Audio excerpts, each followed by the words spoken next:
Aujourd'hui, je vous emmène dans une maison abandonnée qui m'a donné du fil à retordre.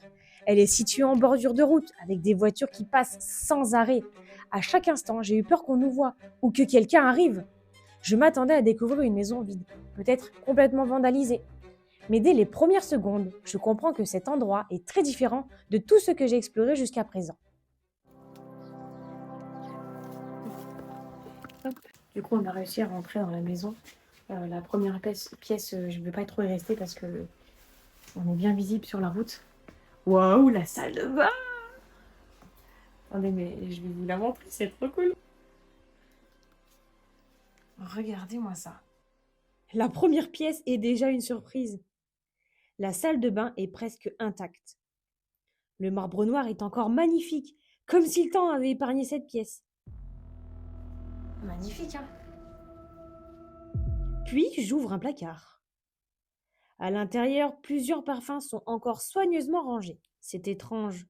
On a presque l'impression que quelqu'un pourrait revenir les chercher. Sous la coiffeuse, un autre détail attire mon attention. Une paire de bottes de cow-boy, avec son cirage juste à côté.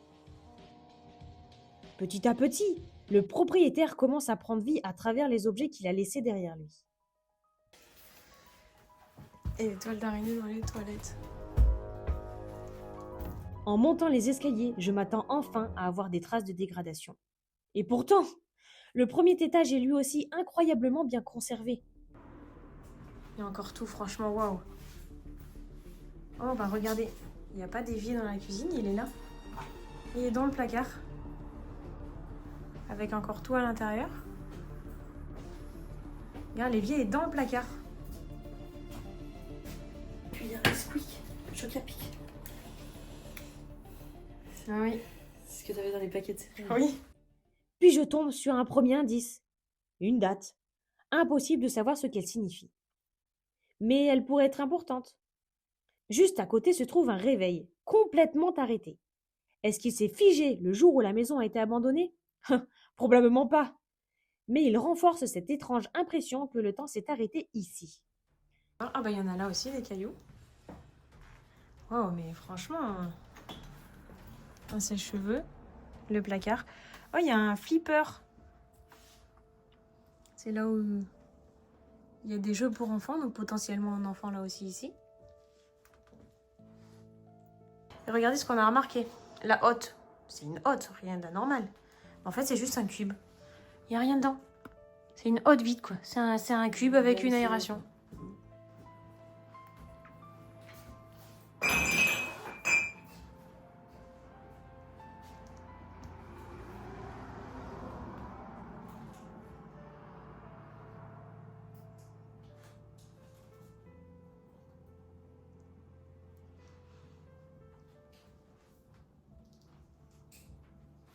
En continuant la visite, plusieurs détails commencent à former un puzzle.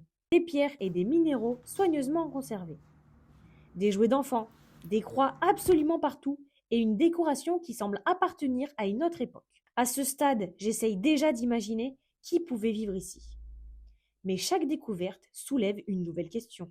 Et la boîte à gâteaux encore, regarde. Ah, est-ce que tu crois que dedans, il y a des affaires de couture dans cette boîte à gâteaux? Ou est-ce que tu penses qu'il y a des gâteaux? Cette boîte, s'il te plaît. Est-ce qu'il y a des gâteaux? Oui. Qu'est-ce qu'il y a dedans? Il y a des jouets. Il y a des jouets. Ouais, il n'y a pas d'affaires de couture, mais il y a des jouets. C'est tous les jouets Kinder qu'on avait.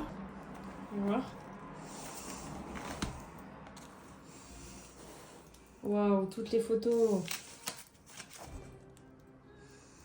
1957. Foire au Barthélemy et Dominique. Foire au pré. Ah ouais. C'est écrit quoi ça? Alors, Malou et Suzanne? Waouh. Toutes les photos de famille, franchement, c'est vraiment superbe. Hein. Ah ça c'est bien vite par contre. Si je dis pas de bêtises. Bon, on va pas regarder trop tout ça. Tout ça, on a déjà des dates. Des stylos emballés encore. Achetés à Aldi, 1,59 €. Si vous aimez ce genre d'exploration où l'on essaie de reconstituer l'histoire des lieux à partir des indices laissés derrière eux, pensez à vous abonner. Activez la cloche pour ne manquer aucune de mes prochaines explorations. Dites-moi en commentaire, vous, quelle est votre première théorie sur cette maison?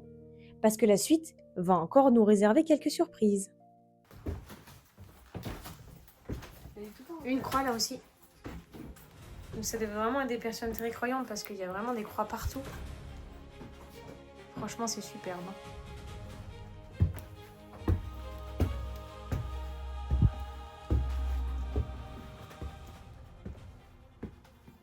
En arrivant au deuxième étage, je remarque encore des jouets. Mais quelque chose ne colle pas. Je ne trouve aucune véritable chambre d'enfant. Alors, à qui appartiennent-ils? Des petits-enfants de passage? Ou est-ce une toute autre histoire?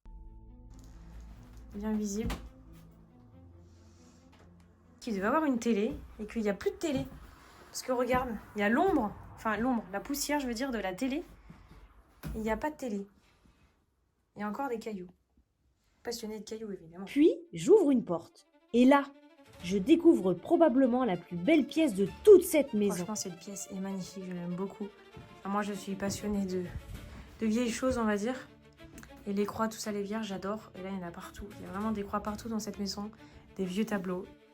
Cette chambre dégage quelque chose de vraiment particulier. Pendant quelques secondes, j'oublie complètement que je suis dans une maison abandonnée. Hello. Alors que nous pensions avoir fait le tour de cette histoire, nous découvrons un nouvel indice. Une date de décès, 2013, ainsi que le nom et prénom du monsieur. Regarde le miroir comme il est beau. Cette chambre est clairement mon coup de cœur de cette exploration. Au-dessus de la cheminée, un immense miroir accompagné d'une magnifique fresque. Tu mettais ton tabac, ta feuille.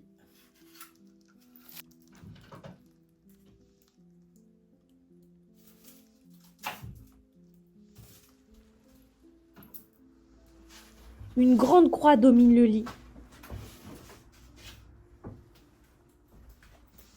Puis, un détail me fait sourire. Près du lit se trouve un perroquet. Je vous rassure, celui-ci est en plastique. Au moins, on n'a pas besoin de lui donner à manger. En regardant autour de nous, un autre détail nous saute aux yeux. Nous ne trouvons que des vêtements d'hommes. Pratiquement aucune trace d'une présence féminine. Impossible de connaître la véritable histoire. Mais forcément, les questions se bousculent. Que s'est-il réellement passé ici? Pourquoi cette maison est-elle restée presque intacte? Et surtout, pourquoi a-t-on l'impression que ses habitants sont simplement partis sans jamais vraiment tourner la page? Franchement, cette maison est magnifique. Je suis très contente qu'elle soit en très très bon état. Il n'y a aucun tag, il n'y a rien. Tout est en place. Et ça, franchement, ça fait plaisir parce que des lieux comme ça, c'est vraiment rare d'en trouver aujourd'hui. Et c'est pour ça qu'on va bien fermer la porte en repartant et qu'on va préserver l'endroit du lieu. Parce que franchement, faut qu'il reste comme ça.